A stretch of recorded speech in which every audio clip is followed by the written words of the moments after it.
All right, hello, St. Mary's, or anybody else who is watching the video. We are in the middle of offering an Episcopal beliefs and practices class right now for the folks at St. Mary's. And this was our second class in this series, and it's on church history. And so I wanted to make this recording available to you. You might notice that I'm not standing in front of a class right now in the parish house, which is where this was originally done. So this is a cautionary tale about the importance of checking your audio feed before you record yourself giving a class. But that's okay. We're just going to do it again here so that people who missed the class have an opportunity to hear the information. And it gives you a slightly better opportunity to see the screens, which didn't transfer all that well in our original video anyway. So I'm Meaghan Brower, and we'll go ahead and get started.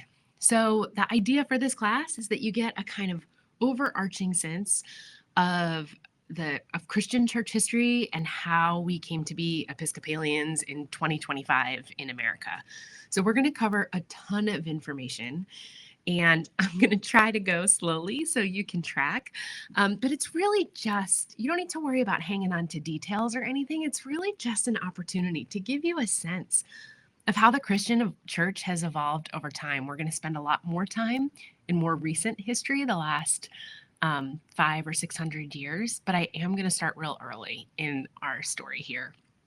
And the slides are really more just for an occasional visual and to keep me paced appropriately as I teach this class. So don't worry too much if there's information or anything you can't see on the slides. It's just to keep us moving. So before we get started on all this, I want to share a story with you that the first rector I worked with used to share with me about a priest he knew who one afternoon when he was getting ready to go outside and go to work, to leave the house and go to work, he got in a huge fight with his wife.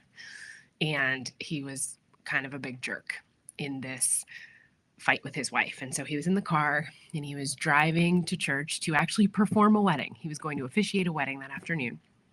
And as he was driving, he had a real come to Jesus moment. Like, how can I go and officiate this wedding and have any integrity about this, given what a total jerk I just was to my wife? And as the story goes, he essentially heard the voice of God speak to him and say, I've worked with bigger jerks than you. The reason this story is relevant to our story of church history is that, boy, we get a little bit of everything in church history, right? Like, there is a lot to this story, and there's intrigue and murder and power grabs and lots of politics, all kinds of things that happen over the course of our Christian history.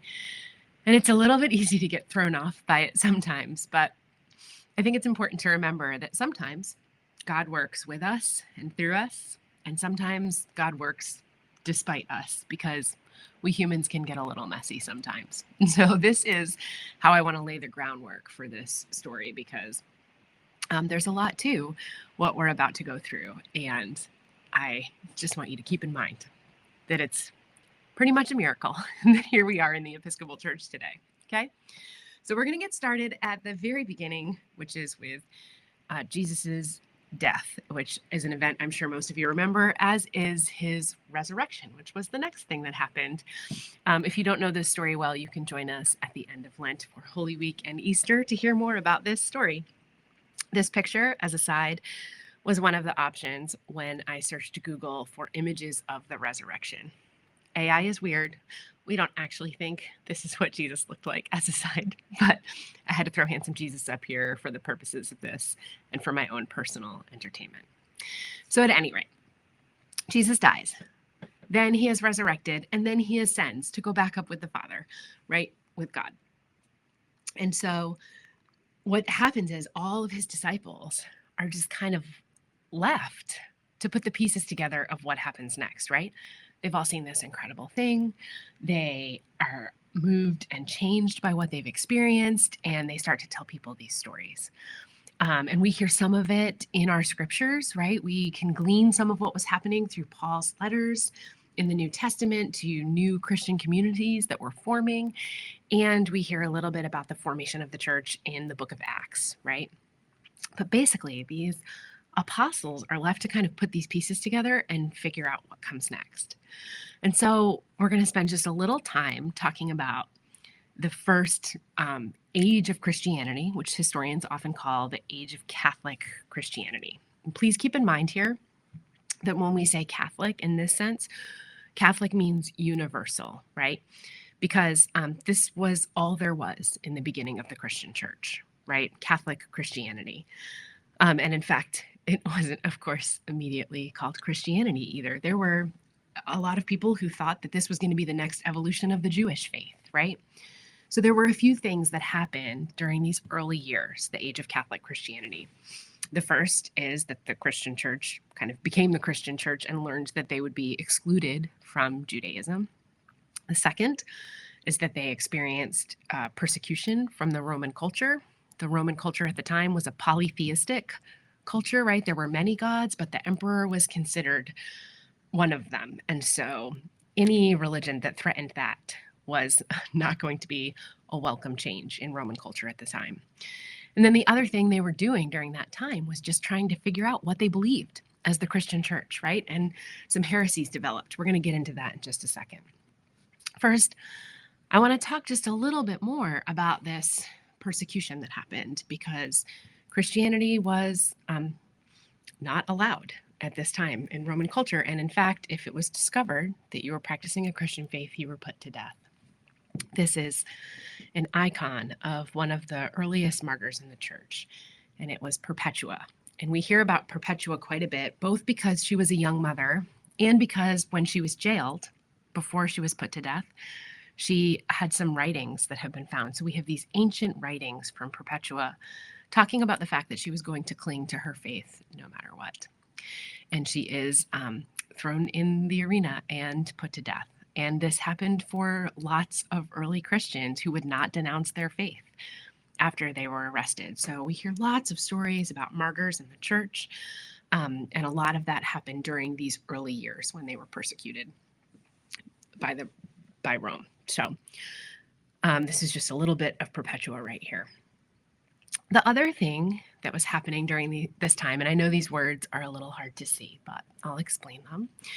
So the other thing that was happening during this time is the church was figuring out what they believed. It wasn't like they had any kind of established literature or even established scripture, right? Like the New Testament, the Gospels were being written around the year maybe like 80, 90, 100. And so, and even if it had been written down, it wasn't like it could be easily distributed, right? The Christian faith was being shared by people who were telling stories about what they had experienced, and other people feeling something about the stories they were hearing and wanting to be part of the Christian church. But when you're trying to figure out what that even means and what you believe, oftentimes when you're trying to figure out what it is that you believe, you do that by figuring out what it is that you don't believe. So during this period of time, all of these heresies are coming forward. And a heresy is just when someone makes a statement of belief about the Christian religion, in this case, that is not, in fact, what we end up saying and deciding that we believe as the Christian church. So some of these you can see listed here are Gnosticism. Gnosticism is this idea that there's this duality, that everything of the material world is bad and of Satan, and that we have a divine spark in us. And that was dismissed as not how we believe. Montanism was about following one person who proclaimed himself, Montanus, who proclaimed himself as a prophet and believed the Holy Spirit was working through him. Again, that was dismissed as heresy. Marconianism is another one, that Jesus was sent by God, but separate from a vengeful creator God. There's all kinds of heresies out there. We don't need to get into them or explain them in this moment, but the idea is that everyone was kind of trying to figure out what it meant to be part of the Christian faith, okay? So they're being persecuted for being Christian, they're being excluded from Judaism, and they're trying to figure out what they believe. So this is tough because at this time in early Christianity, there were people who were acting as priests, who were ordained and acting as priests, but there wasn't a ton of authority, right? There was no boss. There was nowhere to look to figure out what was going on and to make those decisions. They were all in it together. So it was a time of confusion, but also a time of passion, right? Can you imagine if our entire Christian faith was based solely on the way we told the stories about how we were experiencing God in Christ. I mean, I hope we still try to do that now, but it was a rich time, right? Of personal testimony and growth in a church at a time where it was even dangerous to say you were part of it. Which is what brings us to the next age, the age of the Christian Roman Empire. So, when you're trying to figure out who's the boss and how the Christian faith is going to continue, well, here we go. We have a boss, and the boss is the Emperor Constantine. As the story goes, Constantine had a vision of Christ, and that caused him to declare Christianity as the official religion of the Roman Empire. So, this is a major shift in the practice of Christianity and what's happening at the time, because it went from being in the catacombs to being in the palace, right? All of a sudden, it is the official religion of Rome. And in the year 313, Constantine legalizes Christian worship. So, this essentially changes everything for Christians at this time. The next major thing that Constantine did was he called together the Council of Nicaea in the year 325. So the Council of Nicaea was a gathering of all kinds of Christian leaders at the time, and it was an opportunity for them to really form and make some decisions about what the Christian church was all about. So the Council of Nicaea established a few different things. First, they debunked another heresy, but one that was really gaining some traction at the time, and that was called Arianism, which says that Christ actually wasn't divine, that he was a created being like us. And in keeping with that, they established that was a heresy, but then they also established or named really the concept of the Trinity, right? And they use a term called homoousios, and that is a Latin term that's hard to pronounce. That essentially means the Trinity, Father, Son, and Holy Spirit, as we talk about it now. The Trinity is three beings made of the same substance. We could spend an entire class talking about the theology of the Trinity, but what that means, especially in this context, was that Christ absolutely was divine, fully human and fully divine, and as his full divinity, he was part of this Holy Trinity. One of the other things they tried to do at the Council of Nicaea, which I'm still bent out of shape, they didn't succeed, but they attempted to set a universal date for Easter, which I think would make our spring planning much easier. But here we are. It has more to do with the first full moon after the spring equinox. They also established how bishops could be consecrated. And finally, they created the Nicene Creed, which we still say a version of all these years later in our worship together here at St. Mary's. And the Nicene Creed was our statement of faith, right? The Nicene Creed is what we believe as the Christian religion. So this was a really important event in the life of the church. There were other councils that happened at the time, but the Council of Nicaea is one of the ones that we talk about most often. Another thing that happened during this time, as all of a sudden Christianity became so much more important in the life of the Roman Empire, is that there were some people who weren't crazy about that. And this is when a form of monasticism started, right? Where the Desert Fathers would choose this kind of alternate way of life where they would go and live away from like regular society, and they would pray and they would live in community together. And some of that was just about not being able to manage this shift from the way and the grassroots of how Christianity started to all of a sudden it being the forefront of the Roman Empire. So this is the very beginning of monastic movements and the Desert Fathers. Okay, so now we're going to move into the Christian Middle Ages. And as you can see, this is an incredibly long period of time that we're going to cover with just a couple of short slides. But I think it matters to get a sense of how the arc of Christianity took place, right? So Christianity is now the official religion of the Roman Empire, right? And that means that there is a kind of confluence of Christianity and the political structure, and the Christian church has the opportunity to become an institution of great power in the world. So even though many people are really thrilled about this, um, things start to kind of shift and change.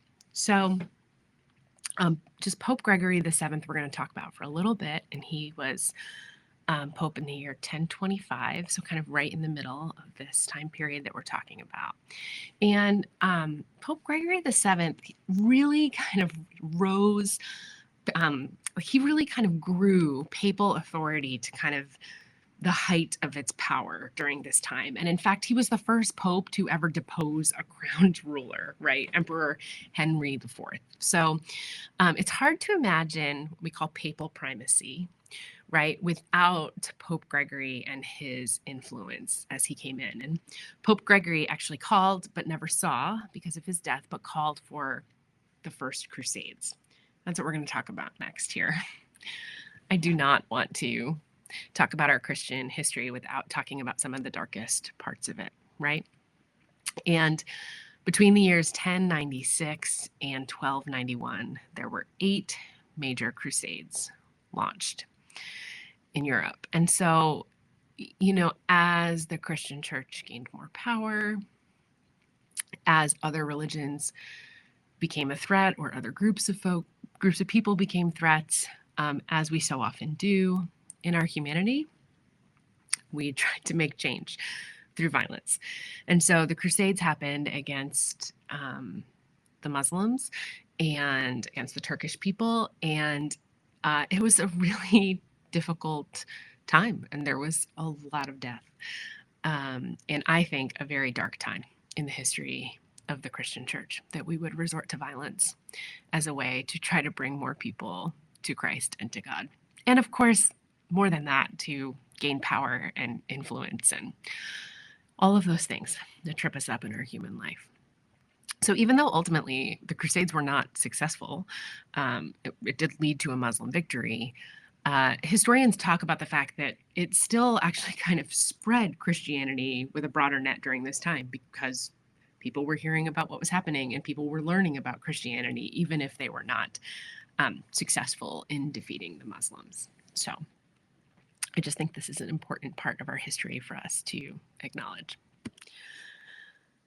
So one of the comments I heard in the research that I was doing was just this, right? That during this period of time, the church gained the world, but it lost its soul. I mean, if we know anything, we know that power corrupts. And I think this is what was happening with the church in this time. It was so wrapped up in political life and political power, and it just got bigger and bigger, and the power of the Pope got bigger and bigger. And in that, as that power started to corrupt the church and the church started to take on some practices that were just not good, there were people who started to speak up about the need for reform. And that is how we arrive at the Reformation in the year 1517.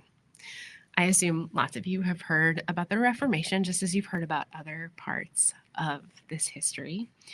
But the Reformation is really where our story starts, believe it or not, as Episcopalians, because up till this point, we had one universal Catholic Church, right? One authority structure. And if you were Christian, that is the church that you are part of.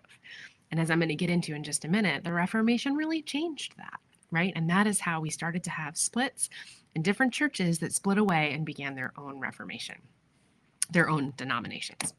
So here we have Martin Luther, well known for kickstarting the Reformation in Europe at the time, though I don't think he woke up one day and thought, you know what, I'm going to start a new religion and it's going to be named after me.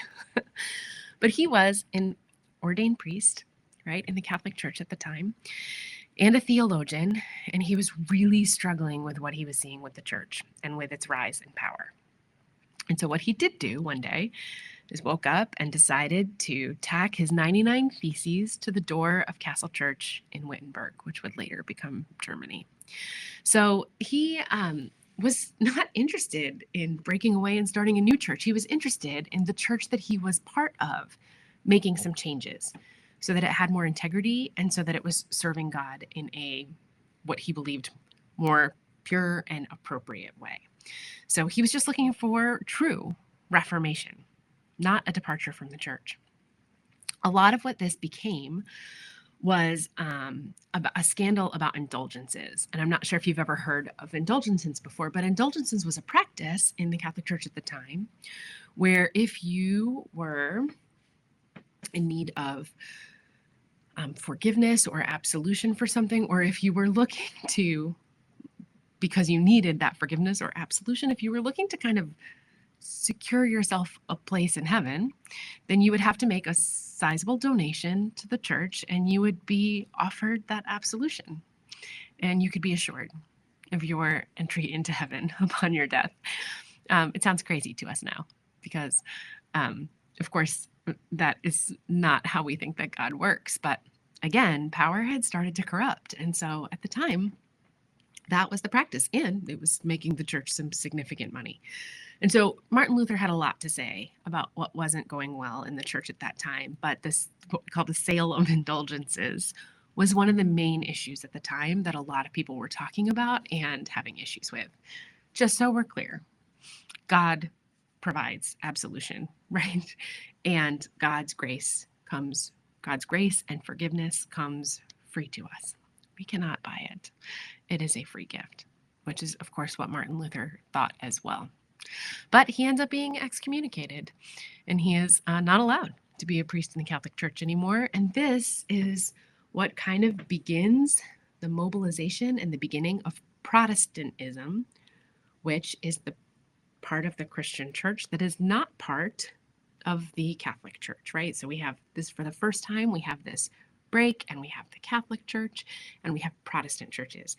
And the Protestant denominations that begin during this time are Lutheran, Anglican, which we're going to hear about more in just a minute, Anabaptist, and Reformed. Okay, so the Reformation has officially started. And that brings us here to England. We're going to spend quite a bit more time talking about the beginning of the Church of England and its breakaway, because ultimately the Episcopal Church has its roots from the Church of England, which we also call the Anglican Church. So here we go. You have most likely heard about Henry VIII before, and a lot of people know the story. And the way the story is told is that the Anglican Church started because Henry VIII wanted a divorce and couldn't get a divorce, and so he started his own branch of the church. And that the story is more complicated than that. So the first thing I want you to remember is that Henry VIII is ruling at the time that this Reformation is taking place, right? And so all over Europe, ordained clergy and theologians are wrestling with the practices of the church, and people are speaking up against them, just like Martin Luther was just doing. So that's kind of setting the stage for when we enter and start talking about Henry VIII. So what's really interesting is Henry VIII actually wrote a book called The Defense of the Seven Sacraments. And that came out in 1521, as you can see. And the defense of the seven sacraments was a defense of Catholicism, right? He was not happy with what Martin Luther was saying and chose to defend the Catholic Church with this text.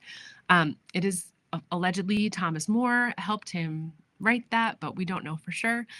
But the Pope was so pleased with this book that he wrote, The Defense of the Seven Sacraments, that he actually gave Henry VIII the title of the Defender of the Faith. Interestingly, that title is still used for the monarch today. But at the time, it was a title given by the Pope because the Pope was so pleased with the way Henry VIII was speaking up for the Catholic Church and against the Reformation. But then, I mean, there's a lot of political things at play here too. But see my little joke here? There was trouble in Paradise. Henry VIII had married his brother's wife, Catherine of Aragon, and was really wanting to secure a male heir. And this had to do with the way Henry VIII came to the throne in the first place. And there was a question that it would be taken away from his lineage because of his background. And so it was really important that he secure a male heir for the throne.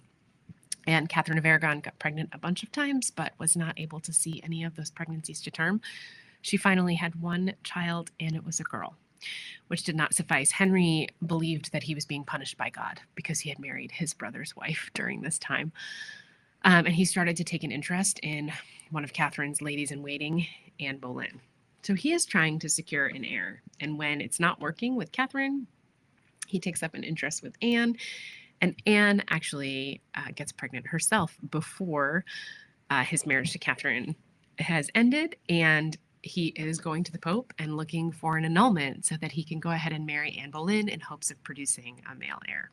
Of course, they do not know whether or not she is pregnant with a boy or a girl at the time. So he is going to the Pope and asking for an annulment on this marriage, and the Pope will not grant it. And like, some of this is for religious reasons, right? And some of this is because the new emperor in Rome at the time, who was Charles V, was the nephew of Catherine of Aragon, right? And so there's so many things at play with every single thing that happened in the church at this time. And it's so important to remember that there were religious and theological reasons for change, and there were political reasons for change. And so they all just intermingled during these years, right? At any rate, Henry VIII was desperate for an annulment so he could marry Anne Boleyn. And he worked with Parliament, and the Act of Supremacy was established in 1534, which said that essentially there was now a Church of England, and King Henry VIII was the head of that church. And it's safe to assume that a lot of the people that were looking for reformation and for change saw this as an opportunity, right? But in addition to all of the political things that were at play, there were people who truly wanted to see new life and new change in the church. And so at that point, the Church of England was born. Once that happened, there was this guy. His name is Thomas Cranmer. He was a Catholic priest as well, but he happened to be around. I won't get into all the details, but he happened to be around when the Church of England was being formed, and Henry VIII had some interactions with him and really kind of looped him into the creation of the Church of England at the time. So he was ordained just before the Reformation started in the Catholic Church, but then he ended up being the first Archbishop of Canterbury, which is the bishop in charge of the Church of England today still, and the spiritual head of the Anglican Communion. So he was the first Archbishop of Canterbury once it became the Church of England. And one of the reasons Thomas Cranmer is really important to us today still is that he wrote the first version of the Book of Common Prayer for the Church of England. And we still use a Book of Common Prayer today, a more updated version, but many of the words that we still pray to get today in our worship were written by Thomas Cranmer. He also then wrote the second Book of Common Prayer in 1552. Needless to say, at that time, it was easier to update and change our prayer books. Our most recent prayer book was from 1978. We'll get into that in a minute, but it takes a little bit more to make changes in the official prayer book now than it did then. So he was a really pivotal leader at the time of the Reformation and as the Church of England was coming into being. But then things get interesting. So after Henry's death, his one male heir, Edward VI, becomes king when he is 9 years old, and he only lives to the age of 15. And so when he dies, somewhat ironically, Mary becomes the Queen of England. Mary was Henry's first child with Catherine of Aragon. Mary becomes the Queen of England, and Mary almost immediately repeals the Act of Supremacy, and she restores Catholicism to England. So all of a sudden we have a switch. The Church of England has gone away, and we're back in a Catholic era in England, and she's known as Bloody Mary because she doesn't really play around. She persecutes people who are still part of the Church of England. And sadly, she ends up putting Thomas Cranmer, along with many other prominent leaders in the Church of England, to death. They are burned at the stake. They end up also being considered martyrs of the faith. So Bloody Mary has a somewhat brief but really significant impact in the way the church is forming at the time. But then Mary dies, and her half-sister, Elizabeth, takes over the throne. Now, Elizabeth is trying to establish England at the time as a more independent country, right? And so for a lot of reasons, she decides to restore the Church of England. And one of those reasons is that she wanted some separation from the Catholic Church because they were trying to be a more independent country, and she is trying to establish peace. She wanted to break ties with Rome and strengthen ties with the Dutch, who were Protestant at the time. So she restores the Church of England. And under her reign, much of the organization of the Anglican Church happens during this time, right? Because again, similar to when we had the Nicene Creed and the Christian Church was figuring out what they believed, at this time, the Anglican Church is trying to figure out what it means to be the Anglican Church. What do we believe? How are we different from the Catholic Church, right? And so during Elizabeth's reign, religious leaders get together and they actually, and Parliament, they create, and then Parliament adopts the 39 Articles, is what they're called, in 1571. And the 39 Articles just, again, clarify the statements of belief for the Anglican Church. And in fact, you can find an updated version of, hold on 2 seconds here, the 39 Articles in the back of your prayer book. I don't know if you know this, but there is a section in the back of the prayer book with historic documents. And one of them is, let me get to it here. Back, if you have your prayer book on the ready, it's on the page 867 of your prayer book. So this here, it's called the Articles of Religion, because I'm jumping ahead here, but the Episcopal Church adopts a very similar version of these in 1801. Okay, but don't get confused. We're not rushing ahead to that just now. But the articles, the 39 articles, specify things about our faith in the Holy Trinity. So it clarifies things like that, of the Word or Son of God, which was made man. There's an interesting part in here where it talks about what the Anglican Church thinks about purgatory, which is that they don't believe in purgatory, right? So it just clarifies all of these statements of belief about the church. So it was an important time for the Anglican Church because the Anglican Church was figuring out who they even were and what they believed. Okay. Elizabeth dies, and her cousin, James I, becomes the king. And he was actually also the king of Scotland at the time. He had dreams of joining the two countries together, but that never came to fruition, and we don't need to get too much into that. But Elizabeth was childless, and so James became the heir to the throne. And the reason we're going to talk about James here is because James authorized and oversaw a new English translation of the Bible, which was published in 1611. And so my guess is that you have heard of the King James Bible before. We don't use that as much in the Episcopal Church, but once in a while we might use the King James Version of Scripture at a funeral, or you might hear readings from the King James Version in other places. So we still use that translation of the Bible today. So James is going to get at least a nod. Listen, this is just a text message I got from a friend of mine. I had to throw it in here. When you're an Episcopal priest, you get some random texts from people sometimes who really think that you have a wealth of information that you don't have. So my friend sent this to me, randomly saying, "Was King James gay?" To which I responded, "Sam just had my phone, my son Sam, and saw this." But I have no idea and cannot speak to the answer of this question. But you can feel free to send me all of your random questions if you want, and I will either look them up or be honest with you that I absolutely don't know the answers. So, okay. So all of this is happening. Anglicanism is like finding its footing. The Church of England is in place, right? Remember when I say the Church of England and Anglicanism, it's the same, but during this time, colonialism is happening, of course. And so the Church of England is not just the Church of England anymore because it's also spreading to different countries all over the world. And so hence the term Anglican, the Anglican Church, or Anglicanism. So speaking of the Anglican Church spreading all over the world, right about this time, we have the first official English settlement taking place in Jamestown, Virginia in 1607. And so the very first group of folks who are part of the Church of England have landed in the Americas.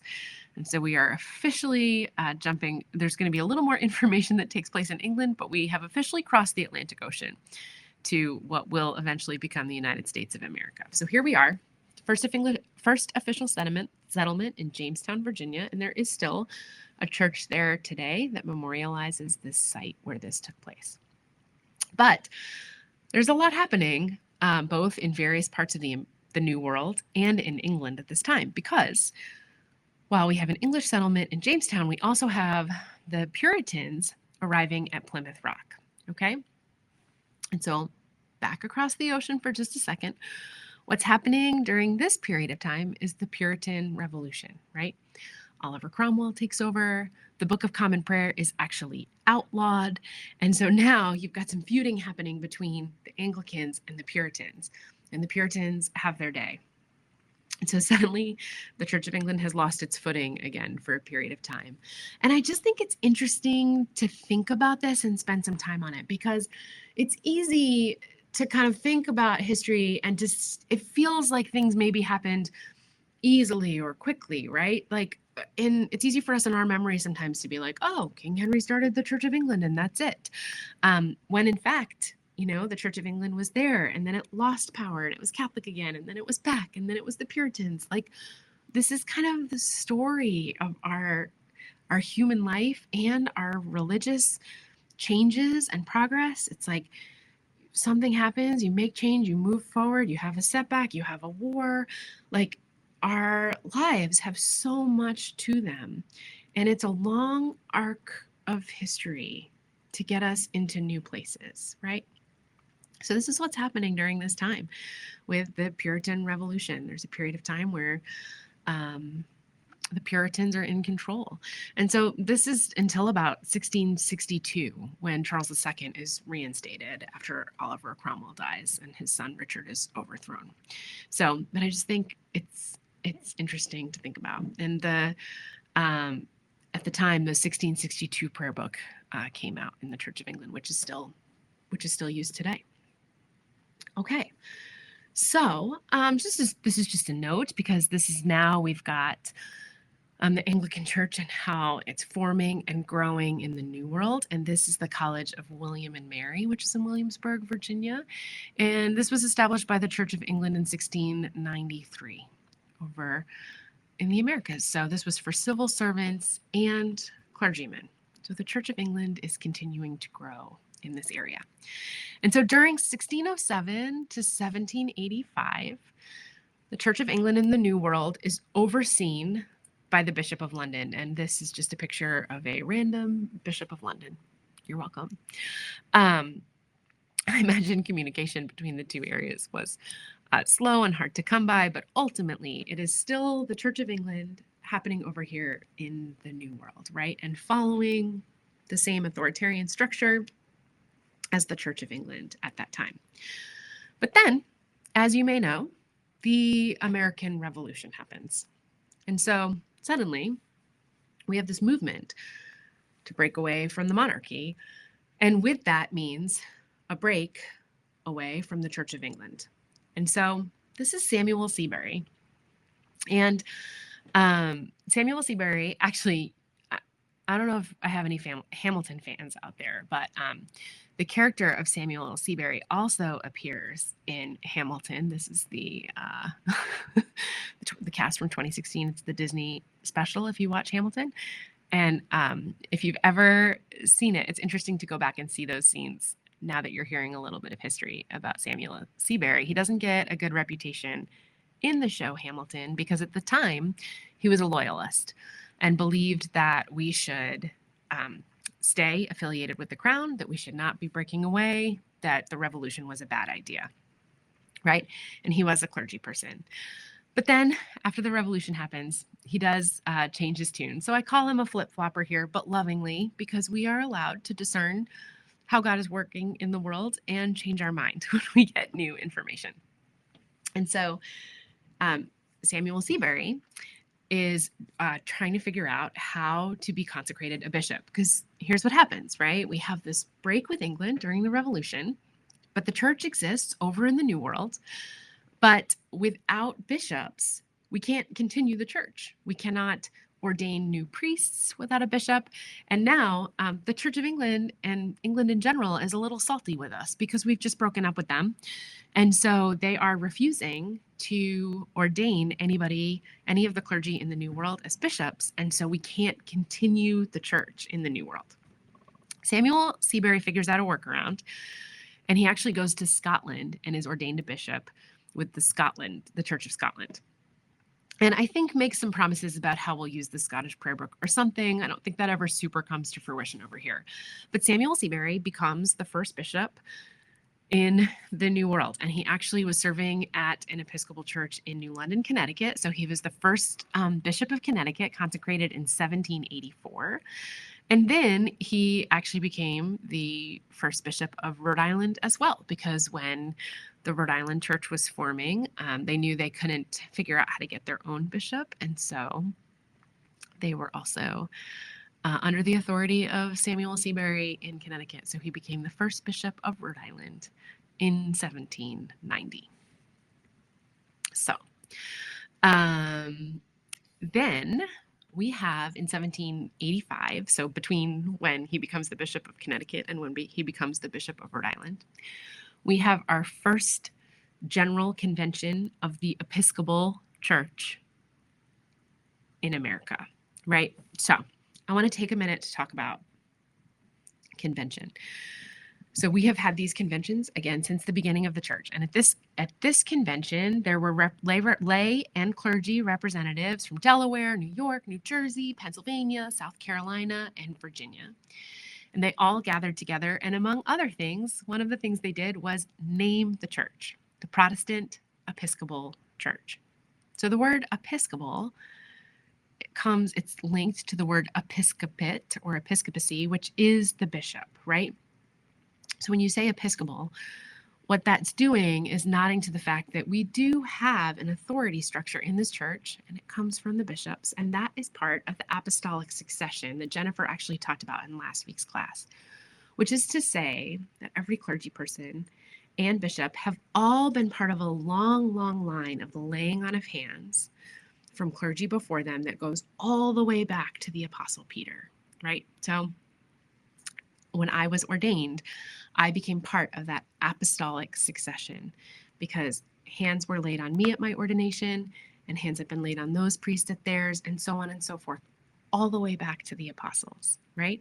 And in fact, when we wear our stole at church, the stole refers to that as well, right? That comes from apostle. So that is a symbol of the apostolic succession and our authority in the church. So the Episcopal Church does adhere to that authority structure.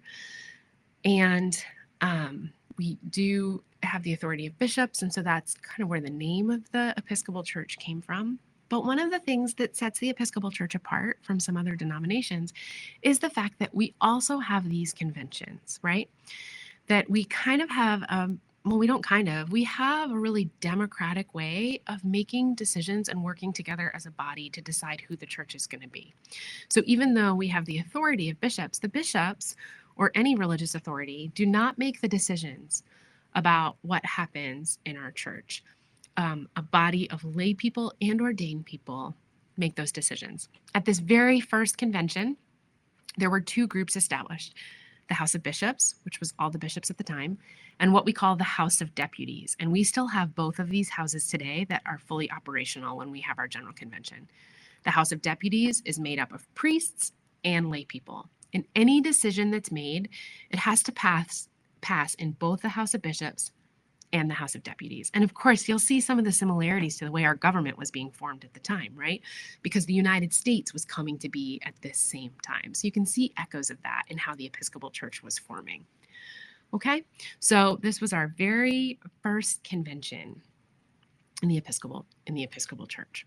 So just as a side note, while we're talking about what makes the Episcopal Church different from other denominations, I want to talk a little bit about this three-legged stool, which is a concept that came around in the 1500s during the Reformation by a theologian named Richard Hooker, who talked about the sources for Anglican authority. And he talked about this three-legged stool, right? So when we are seeking authority in the church, we're looking at these three different components. We're looking at scripture, obviously the authority that comes from the Word of God. Tradition, which is the authority that comes from the vast history of the church and the way that we have done things over hundreds and hundreds of years. We value that tradition and we are not looking to toss it, but to incorporate it in our future movement and future decisions. And finally, reason. We believe that God gave us brains that work and function and that take in new information and learn new things, and we incorporate that reason into our decisions and into our growth as a church. So this is one of my favorite parts about our church and the way we operate and make decisions, and part of our Anglican authority, right? How this comes from scripture, tradition, and reason. Okay, so as the church is continuing to form, we do get a couple of more bishops, William White and Samuel Provost is another one, who are two clergy people that actually are ordained bishops by the Church of England. And they kind of have a conversation with the Church of England and establish that we will still be in relationship with the Church of England, right? That the Episcopal Church will be under the umbrella of Anglicanism. We will make our own decisions. We have our own governing structure, but that we are in relationship with and part of the Anglican Church in the United States. So they become bishops as well. William White is our first presiding bishop, which essentially means at the time that he leads the General Convention and the House of Bishops, presiding bishop at this time was just based on a geographic rotation. So William White is the first presiding bishop. While we're going through our historical timeline here, I just want to take a minute to talk about this, okay? Absalom Jones in 1804 was our first Black priest ordained clergy person in the Episcopal Church in the United States. And that's earlier than you might think, right? A full 50, 60 years before the Civil War. And he did end up being a clergy person at a Black church in Philly. But I just think this is a really important piece of our history to just cover as we're going through the timeline of the Episcopal Church in the United States. Okay, so here's Absalom Jones. So this is, again, we're all the way into the early 1800s. And so in 1817, General Seminary, which is right up here, construction on General Seminary begins in New York City. And then this lower picture is of Virginia Seminary, which is in Alexandria, Virginia. And these two seminaries were dedicated to the education of clergy people. So their presence is important because the church is growing and more people are going to school and becoming ordained, men going to school and becoming ordained as priests in the Episcopal Church. Okay. In 1867, we have the very first Lambeth Conference that's held. Okay. And the Lambeth Conference does take place in England under the Archbishop of Canterbury, and it's a gathering of every bishop in the Anglican Church, which, remember, is worldwide. And we're going to actually look right here. Oh, I'm jumping ahead, but I'll show you the map of the Anglican Church in just a minute. But this is a gathering of all of the bishops in the Anglican Church, or anyone who could get there in 1867. But we did have bishops from the Episcopal Church that went. This gathering happens every 10 years, and they don't make any governing decisions or anything like that, but they do talk about issues of common concern, and it's a chance for them to come together. Okay, we'll go back to that in just a second, but this is Henry St. George Tucker.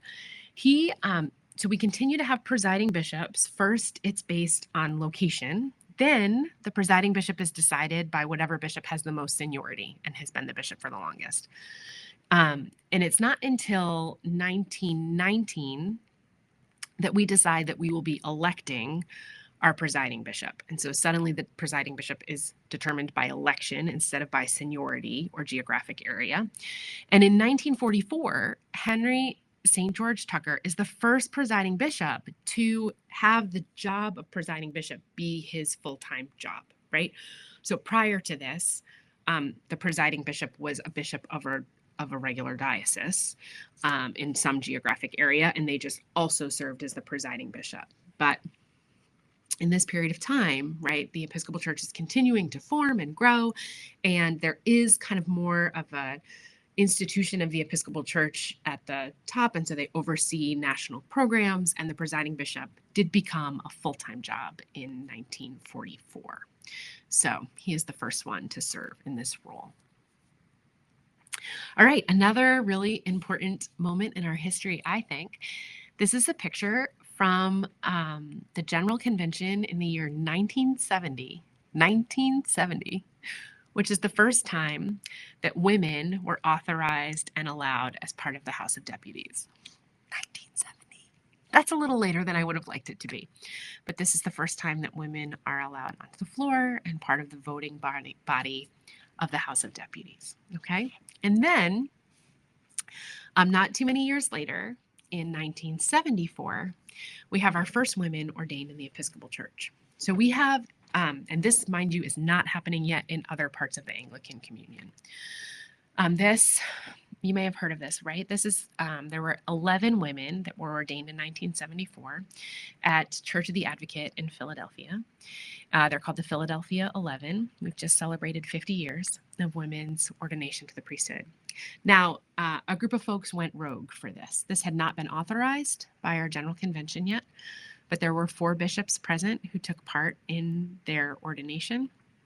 And shortly after this, in 1976, at our 65th General Convention, they did authorize that women could be ordained.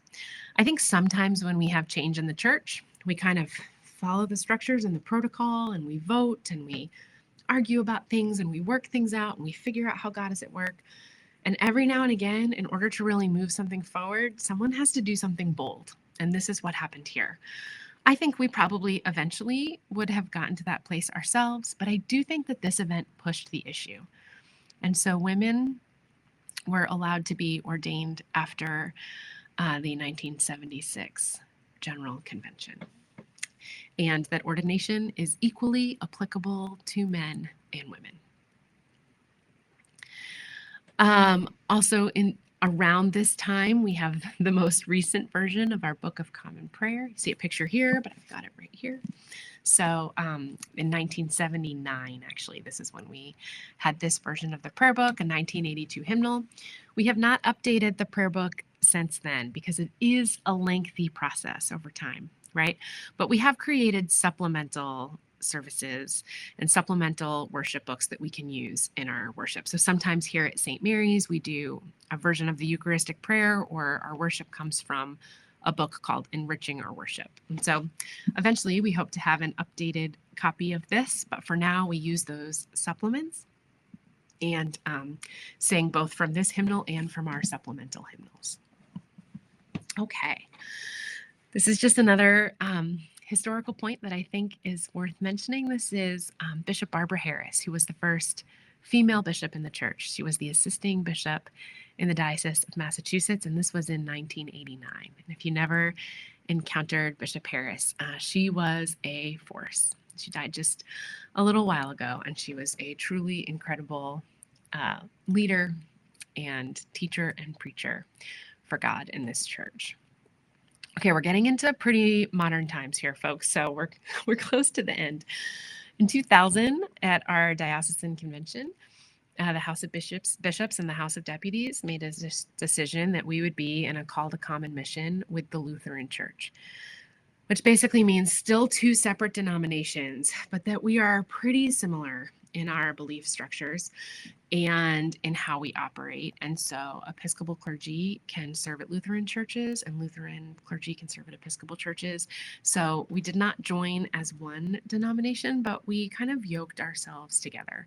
And we do a lot with the Lutheran Synod in our geographic area, and often welcome, here in Rhode Island, we often welcome Lutheran clergy. I've had a chance to be the clergy person at different Lutheran churches in Rhode Island. So that, I think, is just a lovely joining together that happened in the year 2000. Okay. In 2003, Jean Robinson was elected as the bishop in the Diocese of New Hampshire. And this is significant because Jean Robinson is a gay man who was in a committed relationship. You have to remember that in the year 2003, you could not be legally married, nor could you be, your marriage could not be recognized by the church. And so he was gay, but not celibate because he was in a committed relationship. And this is something that not the entire Episcopal Church and certainly not the Anglican Communion was quite ready for. And so it's important to talk about this because there was a real issue during that time where there were some Episcopal churches that actually decided to break away from the Episcopal Church, and they would find another bishop somewhere in the Anglican Communion that would be their authority and the bishop that they would report to. And there was a moment where we thought we might end up breaking away from the Anglican Church altogether. We, for the most part, moved through it and I think have become stronger for it, though we're still making progress. At the last Lambeth conference that took place, the spouses of our gay bishops were not invited to participate in the activities that happen for spouses. But all of our bishops that are part of the LGBTQIA plus community were able to participate in Lambeth. So it's hard when it's a worldwide communion. It takes a little bit longer for everyone all over the world to come together and make these decisions. But it was a really important time of some conflict and growth in our recent history. Okay, we're getting to the end here, folks. In 2012, the Episcopal Church did approve a trial use of an official liturgy to bless same-sex couples. It was called the Witnessing and Blessing of a Lifelong Covenant, and that was a few years before the Supreme Court upheld same-sex marriage for the entire country. So we were a little bit ahead there. A really important moment for the church.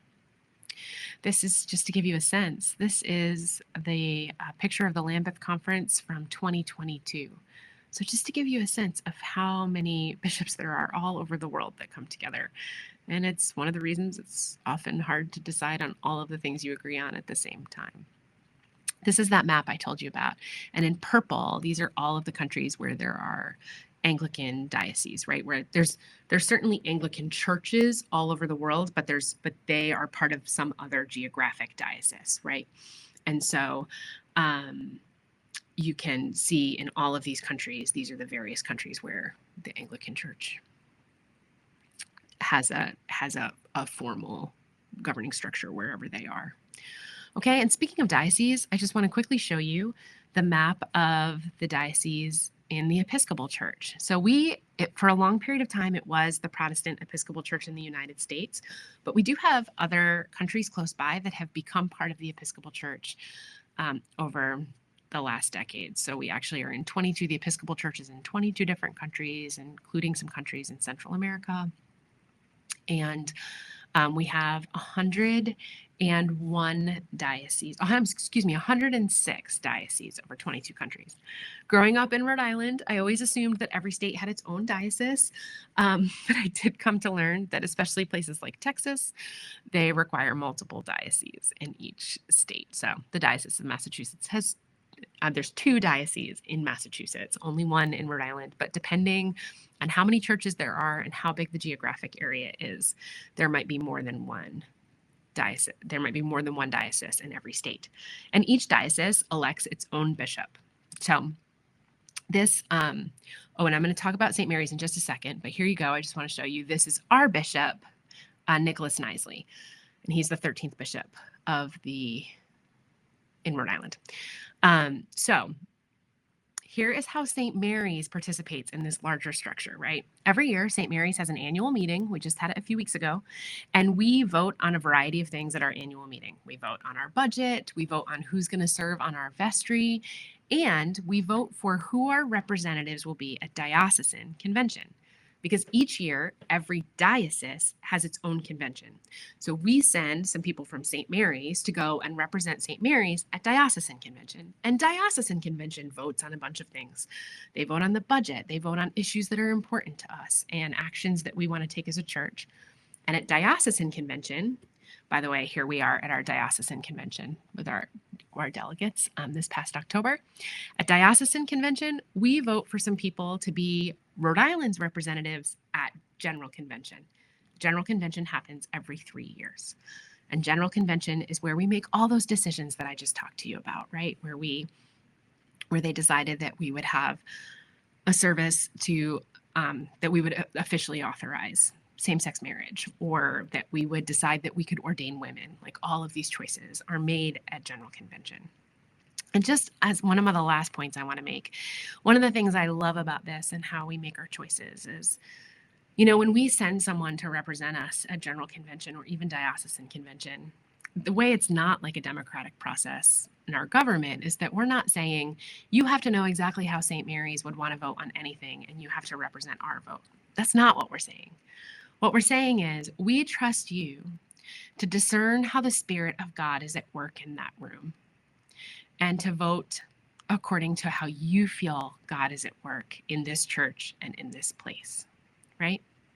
We leave a lot of room for the Spirit to continue to work and inform us. Our scripture and our tradition and the ways we've always done things are very, very important to us, but we also know that we learn new things all the time. So we've made a lot of decisions over time as a church, and we've had a lot of conversations at General Convention. And you can honestly use Google to figure out what the Episcopal Church has said. All of the decisions that we've made at conventions are in public record. So you can look them up and figure out what the church has said and the statements they've made and their official stances on a lot of things. You can also ask Jennifer and I, and we will do our best to either answer your question or to do a little bit of research for you and get back to you. This is just a picture of one of those general conventions. So you can see it's a really incredible gathering of the church and of people of faith who are doing their best to continue to discern how God is at work in the world and where we are going to next in the next piece of our history. This is our presiding bishop right now. His name is Sean Rowe. He was just elected last summer at General Convention.